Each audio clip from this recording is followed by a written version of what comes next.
রাজধানী সহ সারা দেশে ছড়িয়ে ছিটিয়ে রয়েছে অসংখ্য মাদকাসক্তি নিরাময় কেন্দ্র। তবে এর মধ্যে মাদকদ্রব্য নিয়ন্ত্রণ অধিদপ্তরের অনুমতি নিয়ে পরিচালিত হচ্ছে মাত্র 54টি। বাকিগুলোর যেমন অনুমতি নেই, তেমনি নেই চিকিৎসার পরিবেশও। আমরা ওই যে মাদকাসক্তিতে চিকিৎসা করতেছি। আপনাদের চিকিৎসক কে? চিকিৎসা আমি ডাক্তার ইফতেখার ইসলাম। শুধুমাত্র ব্যবসায়িক লাভের উদ্দেশ্যেই এসব কেন্দ্রে রোগী ভর্তি করিয়ে কোনো কোনো ক্ষেত্রে চিকিৎসক ছাড়াই দেওয়া হচ্ছে চিকিৎসা।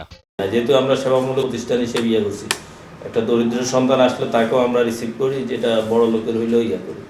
সেটা 4000 টাকাও সর্বনিম্ন হইতে পারে, কারো কাছ থেকে মাসে 10,000 টাকা হইতে পারে। মানে 10,000 টাকা নিচ্ছেন কি হিসাবে? ডোনেশন হিসাবে ছিল। আচ্ছা, সাইকিয়াট্রিস্ট কে আছেন এখানে?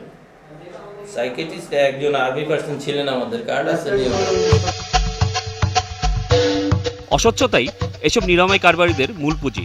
রোগীকে কি চিকিৎসা দেওয়া হচ্ছে, কেন দেওয়া হচ্ছে, আদৌ ওইসব চিকিৎসার প্রয়োজন আছে কিনা, এসব নিয়ে কাউকে কোনো ধরনের জবাবদিহি করতে তারা নারাজ। না, আমার ছেলের সাথে আমার সাথে এখন কথা হয় নাই, আর কি এখন আসছি কেবল। কয়দিন ধরে কথা হয় না? প্রায় আজকে 25 দিন ধরে। ব্রাদারকে একটু ডাকেন, ব্রাদারের সাথে একটু কথা বলি আমরা। এখানে কথা বলি না, এখানে আসলে কি ওই মালিক পক্ষ ছাড়া এগুলো কথা বলতে পারবো না, বলে লাভ নেই। এরপরেও এরা কি করে ব্যবসা পরিচালনা করছেন, সেই প্রশ্ন ছিল মাদক নিয়ন্ত্রণ অধিদপ্তরের কাছে। যেগুলো আমাদের রেজিস্ট্রেশনভুক্ত আছে, আমরা সেগুলোকে আমাদের মাঠ পর্যায়ে আমরা মনিটর করছি। আমাদের কাছে কোনো শৈথল্য নেই, আমরা কোনো অবহেলা করছি না, কিন্তু অনেক ক্ষেত্রে আমাদের লোকবলের কারণে হয়তো আমরা পেরে উঠতেছি না।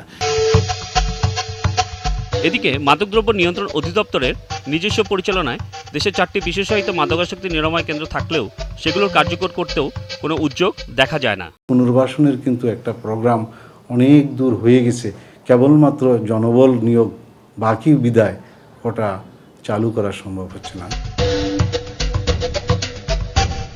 মাদক নিয়ন্ত্রণ, মাদকাসক্তির উন্নয়নে রাষ্ট্রীয়ভাবে অনেক কথা বলা হলেও মাঠ পর্যায়েও তার যে কোনো প্রতিফলন নেই, এসব বাস্তবতাই তারই উদাহরণ বলে মনে করেন বিশেষজ্ঞরা। মোসাদ্দেক মুন্না, বৈশাখী নিউজ, ঢাকা।